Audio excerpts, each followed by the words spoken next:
I've changed the title slightly of my talk, partly to be provocative, and I'll explain by the end, but it will take me the entire half hour to get there. So there are 4 parts to this talk. I'm not sure if I'll give all 4. I'll talk about 3 ecologies and then apply them to the moving image, the image itself, and the digital image world. Why 3 ecologies? In 2013, I published a book called Ecologies of the Moving Image, in which I aimed to reconstruct the history of cinema, the moving image, through an ecological lens, and at the same time to reconstruct ecology in ways that make it not just about the world out there, the physical and biological world studied by scientists, but also the world in here, in our experience, in our social relations, etc. Since then, sorry, I'm not seeing everything on my screen. Make it smaller. Since then, I've deepened the philosophical basis of that book and begun applying it to digital media and digital images in these other publications and some articles. So why 3 ecologies and why these 3? One reason is that this approach avoids the dualisms that plague a lot of metaphysical speculation, which pits idealism against materialism, spirit versus matter, subject versus object, etc., in ways that parallels the work of leading phenomenologists, including Merleau-Ponty, Heidegger, and others. But more importantly, for my sake, because it avoids what Alfred North Whitehead called the bifurcation of nature, the fallacy whereby nature is viewed as composed dually of the nature apprehended in awareness and the nature which is the cause of the awareness. So the things that we experience, rain, sun, clouds, trees, the what of experience, and on the other side, the how of experience, wetness, light, beauty, joy, etc. For Whitehead, they are parts of a continuum, of a single continuum. And he thinks as part of a much longer global tradition, as I argue, of theorists, philosophers for whom reality consists not of objects, but of events, of occasions of experience, acts of existence, becomings. Reality is in this sense inherently relational, dynamic, systemic, and ecological. So the standard model of the universe that we've inherited from Descartes and Newton and others sees us as objects, material objects. Some of us have something called mind. We're not quite sure what that is or how it relates to the materiality and so on, and we move around in space. For Whitehead, the universe is made up, as I mentioned, of relational events, actual occasions, as he posits. And these are 3 different diagrams that you can find online for how to think of an actual occasion, this event of becoming. To come back to Guattari's 3 ecologies, for all their freshness at the time, they can be interpreted within an understanding that remains anthropocentric and specifically mind-centric, or as scholars of Chinese philosophy have called it, anthropocosmic, with the self surrounded by society and the environment constituting the most distant relational sphere. In my reframing of Guattari's 3 ecologies, I build on Whitehead's understanding, in which the world is this ongoing assemblage of events by which things become or concress. They become actual and in turn become objects for the subjectivation of future subjects. So to show you what I mean by this, the basic constituent of reality for Whitehead is an event of relating.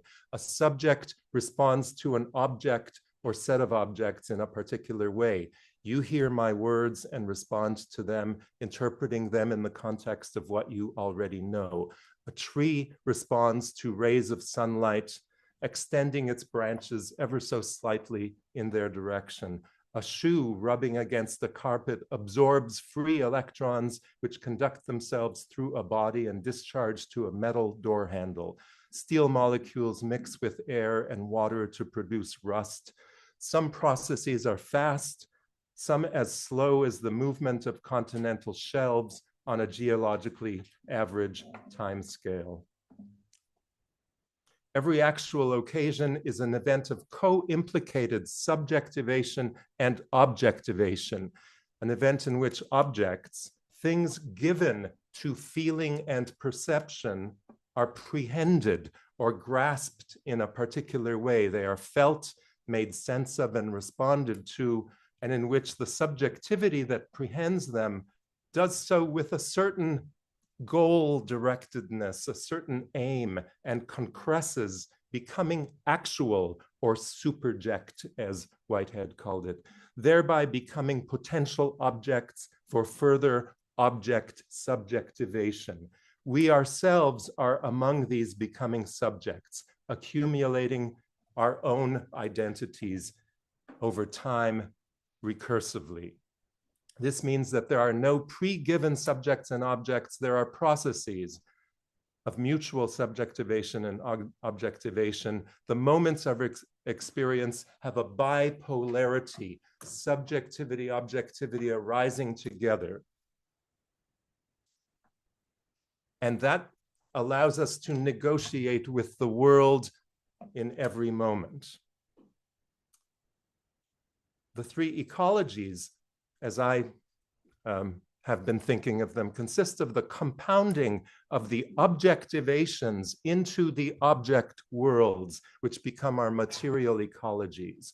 Those things that we can see from the outside, that scientists can measure, quantify, study objectively. The subjectivations compound into the subject worlds, the sense of agency that I have and that I sense you have, all the other yous in the universe, and the ways in which we relate, we recognize our own agency, each other's agency, we negotiate that. In between that material ecology and the social ecology is the perceptual ecology, where the interaction actually takes place. So it's a continuum where everything occurs in the middle, the negotiation, which we take in a world through our senses that today are extended through various media. So this is a perceptual and a medial ecology in my thinking. All right, so there we have three ecologies in one: material ecologies, the what world; social ecologies, the who world, which of course is not just human, and sometimes for some humans, it's not all humans either. It's negotiated. And the perceptual, medial, how world, the life world. This thinking, this Whiteheadian thinking, really is part of a pragmatic empiricist tradition that includes William James and Charles Sanders Peirce, among others, in which a thing is what a thing does. And that becomes my starting point in my analysis of cinema and of digital media. So Peircean semiotics is the other main theoretical source for this framework. And I want to connect Whitehead's phenomenology of perception, which is perhaps less well known, to Peirce's phenomenology, the categories of firstness, secondness, thirdness, which you may or may not know. For Whitehead, we perceive in three dimensions. There's that dimension of what he calls causal efficacy. We conform to the feeling tones of the world. We sense on a kind of immediate, direct, intuitive level, as does every living thing. Secondly, presentational immediacy is his term for the present-centered perception of discrete sensory data. colors, sounds, etc., that we with our senses perceive, other organisms with their senses perceive theirs. And together we put those two together into something, a synthesis that he calls symbolic reference. And because they're two different modes of perception being combined, that's where there's plenty of room for error, for disagreement. All right. So in Peircean semiotics, this is a kind of analogy for Peirce's idea of a qualitative firstness to everything, a secondness, which is the actual existential encounter between things, which is kind of determining, and a thirdness, which is mediation by, so there are two things encountering each other. You need a third in order to interpret, in order to make sense of, in order to evaluate, in order to compare, so to mediate. And mediation will be kind of a foundational term for my thinking about media.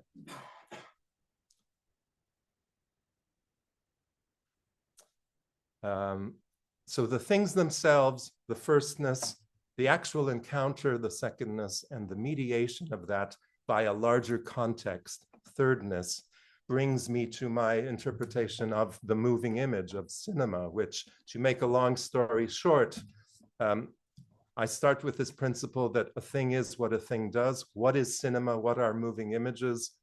What do they do for us viewers? How do we experience them?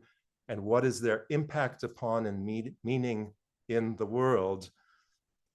Moving images are lures that invite us to experience worlds made up of an object world, a geomorphic materiality that bears some relationship to the geomorphic world, the geographic world that we live in, the places that we know, the distances between one place and another, etc. A subject world of agency as it happens to be distributed within the film world, but that always bears a relationship to agency in the real world. And thirdly, the interactive, biomorphic, animate life world, which is where the perception, the sensing, the seeing, the feeling, etc., takes place, and the negotiation of the other two realms. How do we experience moving images? First, as spectacle, the shimmering audiovisual stuff that we see in any given moment. Secondly, as that one thing after another-ness, the sequentiality that we weave into narrative storylines, which in the book I call narrativity. And thirdly, all of the meanings, the resonances from the world that we know that we bring to the viewing experience. That's the outer referentiality, the referential dimension. All right, what is the impact of moving images upon and in the world? There are the material ecologies, which is how moving images are produced. They take up a lot of energy, etc. And that, fortunately, is being studied since the book came out by all these people, and before that, Nadia Bozak, and maybe here and there elsewhere. Secondly, the perceptual ecologies, the way in which our perception of the world has been altered by films that have profoundly affected us, or by cinema as a whole, the last 125 years of moving images and so on.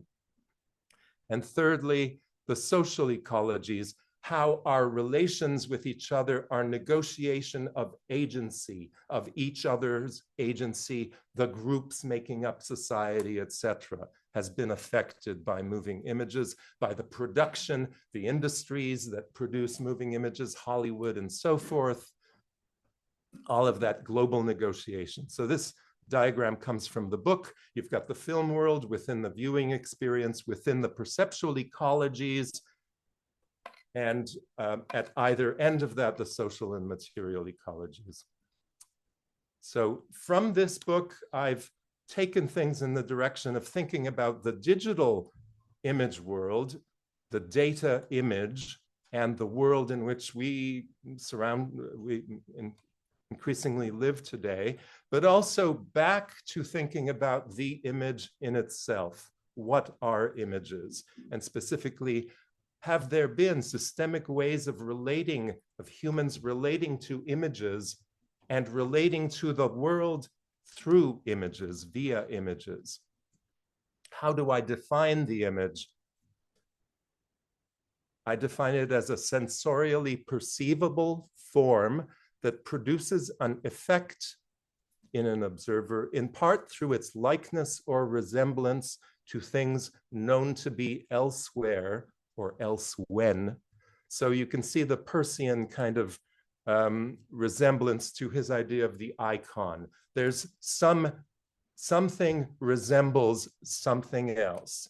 Now, it can be a visual image, and in the book, I make a case for images not being just visual. So visual ecologies doesn't quite capture everything that I'm interested in. They can be auditory, they can be olfactory, smell images, they can be word, textual images, and so on. An image is a relationship produced between something, the image form or image vehicle, something else, the referent, the thing to which it refers, and which brings that to the image relation, makes it present, and a perceiver or interpreter, or technically an interpretive function. Images are the things that in some respect and to some degree look like, sound like, taste like, smell like, feel like what they refer to when those referents are elsewhere or elsewhen. Images connect those elsewheres and elsewhens to the interpretant via the material embodiment of the image, a connection that is always also a displacement and a deferral, an incomplete movement, and yet a movement that through connection builds worlds. Images mediate the relations that make up our worlds.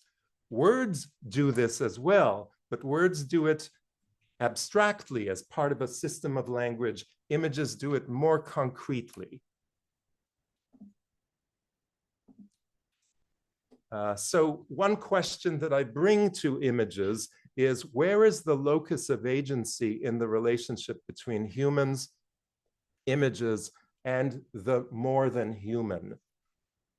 Different image regimes, I argue, have arisen historically. And I identify 6 primary types of image regimes in the book. We can multiply them. There are various subtypes. Most images combine regimes, so it gets very complicated. But just as a very superficial kind of gloss on the main ways of relating to images as I've interpreted them, the animate image regime sees images to be active mediators, social agents that are corporeal and energetic, with which our relationship is one of engagement, participation, obligation, and negotiation, and potentially of inhabitation. Okay, and there's a range of ways of seeing it. Focus maybe just on the top 2 categories. The image is a mediator in which agency circulates through images between humans, us, and the world. With the ideal image regime, agency becomes transcendent. It is beyond the human image system, with the image at best only allowing indirect access to it. The image serves as a kind of portal to something else, an above world, a transcendent world, something beyond and otherwise inaccessible to us. And here I distinguish between several types of ideal images: cosmograms, which I'm kind of showing you. Portraiture captures ideals of some kind or other. Images of landscape traditions, Chinese, Japanese landscape painting, and so on, conveys a kind of ideal, and so on. Of course, there's artistry to it. So the third kind of image I call the expression image, in which agency works the other way, not from that transcendent world into the image and to humans, but from the human creator who shapes the image, it is immanent, belonging to the human artist. And this is, of course, the regime of the art object, where the image is valued for its expressivity, the virtuosity of its craft, style, beauty, novelty, insight, or creative genius embodied by it.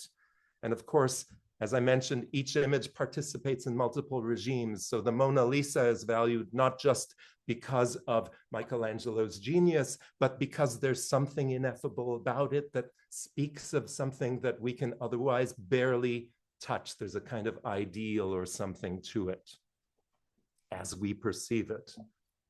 All right.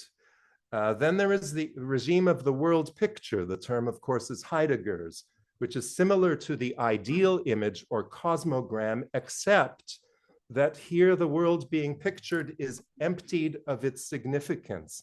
And it is the technical apparatus that provides mastery over it through the art of copying reality.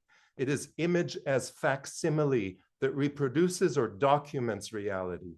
The world picture, to use Peirce's language, is built on indexicality, and in the form of modern science develops this indexicality into reversible networks of indexicality, as Latour and others have argued.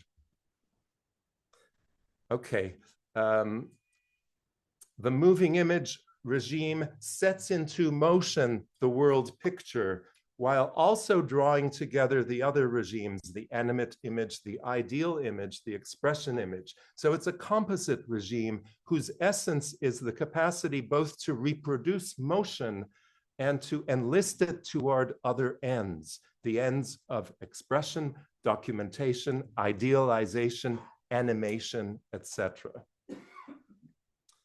And then finally, that brings us to the data image world.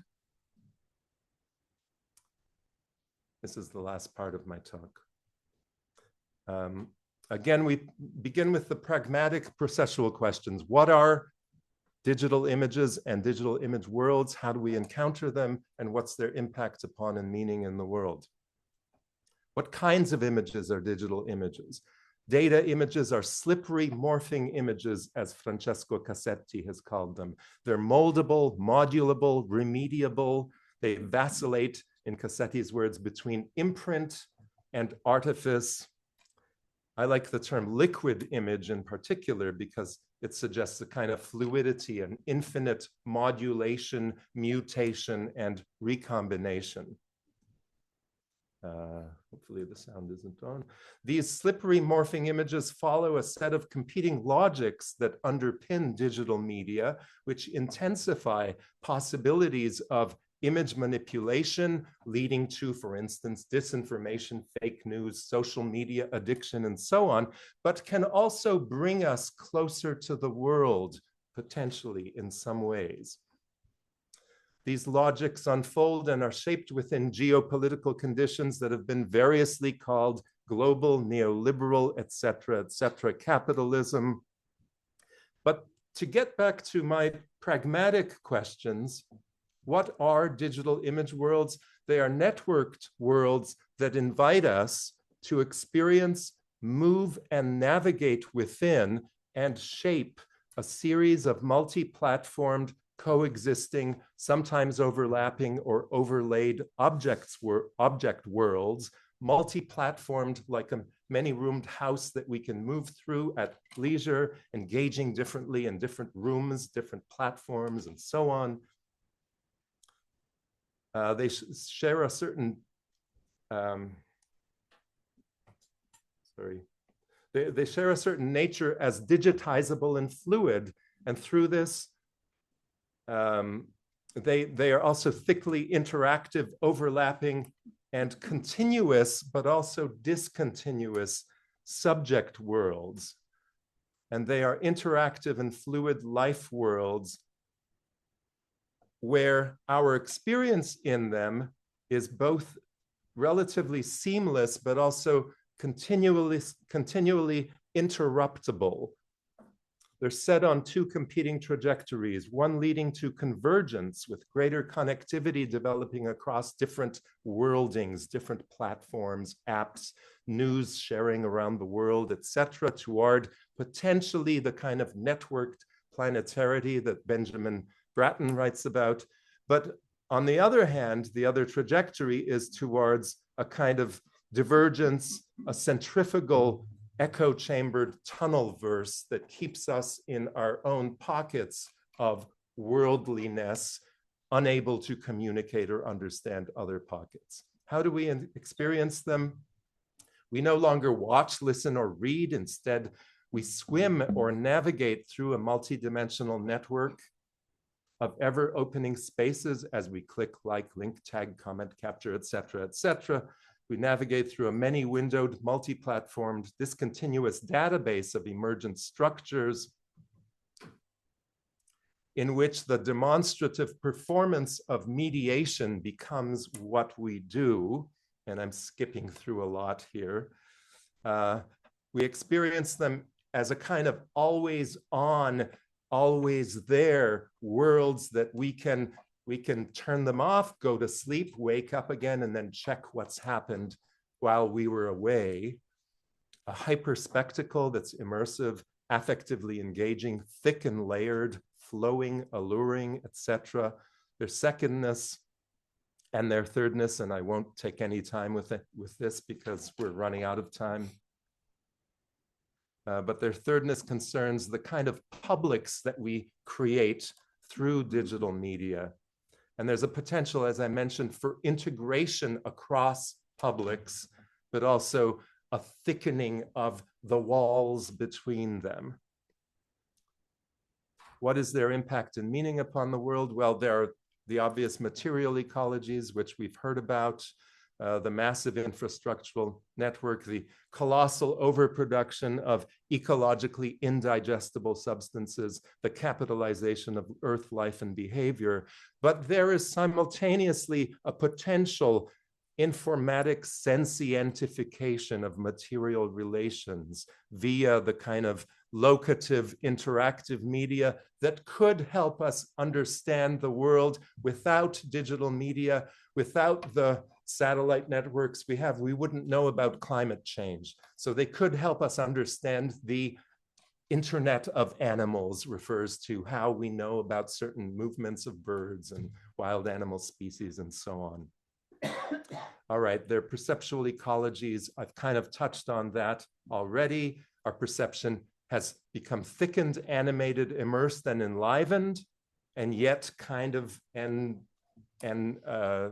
deadened in some respects. Our social ecology has become extended, dramatically made more liquid, less reliable, more prone to homophily, epistemic tribalism, radicalization, and so on, and contributed to global wealth gaps, which we see particularly with the emergence of the digital media oligarchs who are currently ruling the world in many respects. So the underlying question is, what happens when you combine the liquid, morphing, slippery image with the possibilities of democratization, but also of surveillance through a kind of decentralized, I would argue, neo-imperial, neoliberal corporate stateism that, judging by Trump's first moves, will probably lead to a kind of regionalization of neo-empires. The US wants North America, Russia gets Eastern Europe, China can take its, etc. We don't know what's going to happen, but I do fear that that's happening. And what happens when you combine this power of digital media within the relationship between humans and the more than human Earth? In the Routledge Handbook, Antonio Lopez and I define ecomedia as attending to media's double ground, its content and its materiality, where the data image becomes a double image. There's the image sensed and seen, and the image made from the sensing and interpreting. There's the data file and the machinic networks that support, enable, and set it to work. Each of these four is material and ideal, and perceptual mediatic, that third ecology that really is in the middle and really is what it's all about, the interface. I'm going to skip this. It's about a little bit more about the book that's coming out later this year through Stanford University Press.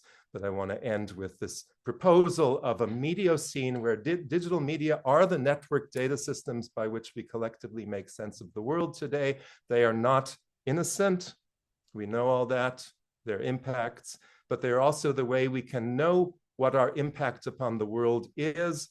They define how we can learn and communicate about the world, about ourselves, and about our mutual impact. Mediation is fundamentally what is at stake today. So the question we're left with is, how shall we mediate our relations with each other and with our non-human others to produce a habitable and desirable world in common? Thank you.